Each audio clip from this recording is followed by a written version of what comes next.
तो hello everyone, आज हम बात करने वाले हैं आप अपने ई कॉमर्स सोल्यूशन को किस तरह से प्रॉफिटेबल बना सकते हैं। तो उसमें क्या क्या चीज़ों की रिक्वायरमेंट रहेगी और किस तरह से आप कर सकते हैं, सारी चीज़ों पर डिस्कशन हम करेंगे आज। तो चलिए स्टार्ट करते हैं। वो कौन कौन से पॉइंटर्स रहेंगे जिन पर आज हम डिस्कस करेंगे, जैसे type of E commerce solution, कौन कौन से टाइप होते हैं, किस प्लेटफॉर्म को आपको यूज़ करना चाहिए स्टार्टिंग में जब आप ई कॉमर्स की तरफ जा रहे हैं, फीचर्स आपको कौन से देखने हैं जो कस्टमर एक्सपीरियंस को एनहांस करे, बहुत इंपॉर्टेंट चीज़ है ये, और how to market your e commerce solution, इसको मार्केट कैसे करना है जिससे आप कस्टमर को अट्रैक्ट कर सकें। तो पहले स्टार्ट करते हैं टाइप्स ऑफ ई कॉमर्स। ये बेसिकली दो टाइप के आपको ई कॉमर्स सोल्यूशन मिलते हैं, एक मल्टी वेंडर, दूसरा सिंगल वेंडर। अगर आप सिंगल वेंडर या मल्टी वेंडर की तरफ जाना चाहते हैं तो पहले एक चीज़ समझ लें, सिंगल वेंडर में आप सिर्फ अपने प्रोडक्ट को ही सेल कर सकते हैं। जैसे आप नायका को देखते होंगे, वहाँ पे सिर्फ नायका के प्रोडक्ट्स ही आपको मिलते हैं। लेकिन अगर आप अमेज़ॉन या फ्लिपकार्ट पे जाएंगे तो आप अपने आपको रजिस्टर करके और वहाँ पर अपने प्रोडक्ट सेल कर सकते हैं। तो मल्टी वेंडर सोल्यूशन में आपको कोई थर्ड पर्सन भी रजिस्टर कर सकता है एज अ वेंडर और स्टार्ट कर सकता है आपके साथ बिजनेस। और सिंगल वेंडर में सिर्फ आप ही अपना प्रोडक्ट को सेल कर सकते हैं। मल्टी वेंडर में अगर आप जा रहे हैं तो एक चीज़ आप ध्यान रखें, जितने भी वेंडर्स को आप एनरोल करें वो वेंडर्स आपके काफ़ी रिलायबल होनी चाहिए, मार्केट का एक्सपीरियंस होना चाहिए उनको, जिससे क्या है कि वो आपके प्रोडक्ट को आपके सोल्यूशन पे अच्छा एक इम्पैक्ट डाल सकें। क्योंकि अगर कस्टमर कोई आता है और उसको प्राइस बहुत हाई दिखता है, जेन्युइन नहीं दिखता है, तो कहीं ना कहीं वहाँ पे आपका कस्टमर लॉस होगा और आपकी क्रेडिबिलिटी भी डाउन होगी। तो इस चीज़ को बहुत अच्छे से ध्यान रखना है। इसके बाद अगर हम बात करें तो आपको प्लेटफॉर्म कौन सा यूज़ करना चाहिए, तो प्लेटफॉर्म बहुत से आप यूज़ कर सकते हैं। शॉपिफाई है, वो कॉमर्स है, कस्टम डेवलपमेंट आप कर सकते हैं, या हमारा सोल्यूशन जो हमने कस्टम बिल्ड किया है वो भी आप यूज़ कर सकते हैं। कैसे कर सकते हैं, कौन सा करना चाहिए, प्रेफरेबल कौन सा है, सबके प्रोज एंड कॉन्स हम आपको बता देते हैं। शॉपिफाई की अगर हम बात करें, प्रीमियम आपको थीम मिल जाती है, उसमें अलग अलग थीम्स मिल जाएंगी आपको, अपने अकॉर्डिंग चूज़ कर सकते हैं अपने प्रोडक्ट के लिए। उसके साथ साथ ये थोड़ा सा इसमें एक जो नेगेटिव पॉइंट आता है, थोड़ा सा कॉस्ट ज़्यादा होती है इनिशियल पॉइंट के अगर हिसाब से देखें तो, क्योंकि थीम की कॉस्ट आपकी आती है, ठीक ठाक कॉस्ट आती है। फिर मंथली बेसिस पे 2 से 2,500 3,000 चार्ज ये लेते हैं आपसे। तो ईयरली बेसिस पे 50-60 हज़ार सिर्फ इनका मेंटेनेंस कॉस्ट आ जाता है कहीं ना कहीं। तीसरा इसका डेवलपमेंट कॉस्ट भी थोड़ा सा हायर एंड पे रहता है। तो अगर थोड़ा सा बजट आपका अलाउ करता है तो आप शॉपिफाई के साथ जा सकते हैं, या अगर थोड़ा सा बजट फ्रेंडली देखते हैं तो आप वो कॉमर्स के साथ भी जा सकते हैं।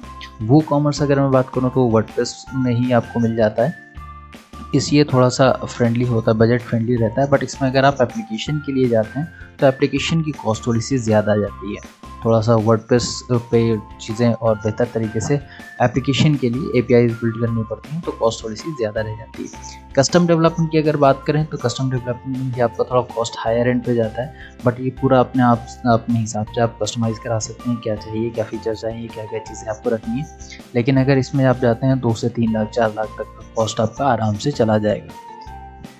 इसमें लारावेल पे आप काम करा सकते हैं, रिएक्ट पे काम करा सकते हैं, नोट पे काम करा सकते हैं, और ऐसे बहुत सी टेक्नोलॉजीज है जिन पे आप कर सकते हैं, बट कॉस्टिंग आपकी हायर एंड पे रहेगी। प्रो स्टार्टअप जो हमने सोल्यूशन रेडी किया है, ये लारावेल और फ्लटर बेस्ड सोल्यूशन है, जिसमें हमने 2 से 3 साल अमेज़ॉन और फ्लिपकार्ट और नायका जैसी वेबसाइट्स को एनालाइज किया, उसमें क्या क्या फ़ीचर्स रहते हैं, क्या क्या आपको फीचर्स मिलते हैं जिससे आप कस्टमर एक्सपीरियंस को इन्हांस कर सकते हैं और आपके कन्वर्जन रेट्स को आप बढ़ा सकते हैं। तो ये सारी चीज़ों को देखते हुए हमने सोल्यूशन बिल्ड किया है, जिसमें आपको 2 से 3 थीम्स भी मिल जाती हैं, आप चूज़ कर सकते हैं कोई भी। एप्लीकेशन आपको मिल जाती है एंड्रॉयड एप्लीकेशन के साथ, वेबसाइट के साथ आपको ये फ्लटर बेस्ड एप्लीकेशन होगी, लारावेल बेस्ड वेबसाइट होगी, जिसमें आपको बहुत कूपन ऐड करने हैं, बिग फ्लैश सेल चलानी है, आप चला सकते हैं। और किसी भी तरह का आपको कूपन ऐड करना है, या फिर आप सपोर्ट टिकट आपको मिल जाता है, उसमें सपोर्ट देना चाह रहे हैं। सीओडी का ऑप्शन आपको मिल जाता है, जो स्टार्टिंग में ट्रस्ट बिल्ड करने के लिए इंपॉर्टेंट रहता है। और वैसे बहुत से फीचर्स हैं, अगर आप चाहें तो नीचे दिए गए नंबर पर कॉल कर सकते हैं, जिससे हम लोग डेमो बुक करा सकते हैं। तो ये आपको सोल्यूशन से 15,000 में ही हम प्रोवाइड करते हैं, तो कहीं ना कहीं आपके लिए एक बेहतर सोल्यूशन हो सकता है। इसके बाद अगर हम बात करें तो एंड्रॉयड ऐप क्यों इम्पोर्टेंट है। देखिए, एंड्रॉयड ऐप इसलिए इम्पोर्टेंट है क्योंकि 70+ % जो कस्टमर्स हैं वो प्रेफर करते हैं मोबाइल से ऑर्डर करना। क्योंकि आप देखोगे आज किसी के पास लैपटॉप हो या डेस्कटॉप हो या ना हो, लेकिन उनके घर में 2 से 3 मोबाइल ज़रूर हैं। तो हर इंसान मोबाइल से ही प्रेफर करता है। तो अगर आप उनके मोबाइल पर रहेंगे तो चांसेस ज़्यादा हो जाते हैं कि आप उनको कनेक्ट करके कन्वर्जन अपना बढ़ा सके, क्योंकि आप नोटिफिकेशन के थ्रू उनसे कनेक्ट कर सकते हैं, पुश नोटिफिकेशन के थ्रू कनेक्ट कर सकते हैं। तो उससे क्या होता है कि आप ऑफर्स वगैरह जो देते हैं हम तक पहुंच सकता है।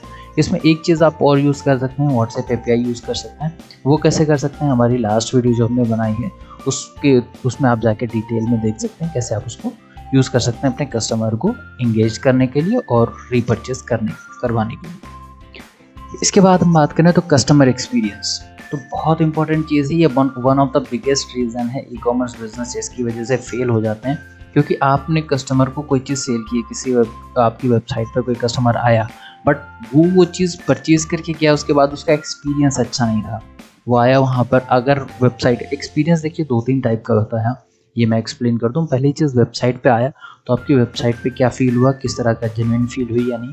दूसरी चीज़, उस वेबसाइट को यूज़ करने में उसको कैसा लगा, उसने चेकआउट जब किया तो उस चेकआउट का प्रोसेस उसको कैसा लगा, उस चेकआउट करते तक उसको कोई दिक्कत तो नहीं आई, या ऐड टू कार्ट करने में कोई इशू तो नहीं आया। ऐसी बहुत सी चीज़ें रहती हैं। कलर कॉम्बिनेशन जो आपने यूज़ किया, क्या उसको अच्छा लग रहा है, ये सारी चीज़ें कस्टमर एक्सपीरियंस में आती हैं। लास्ट अगर हम बात करूँ तो कस्टमर एक्सपीरियंस आपका कस्टमर सपोर्ट का होता है। जब आपका प्रोडक्ट उसने परचेज़ कर लिया, जब उसके घर तक पहुँच गया, क्या अगर उसमें कोई दिक्कत आ रही तो आपने उसको रिफ़ंड किया या उसको रिटर्न या रिप्लेस किया या नहीं किया। तो इस तरह से और भी कई चीज़ें रहती हैं।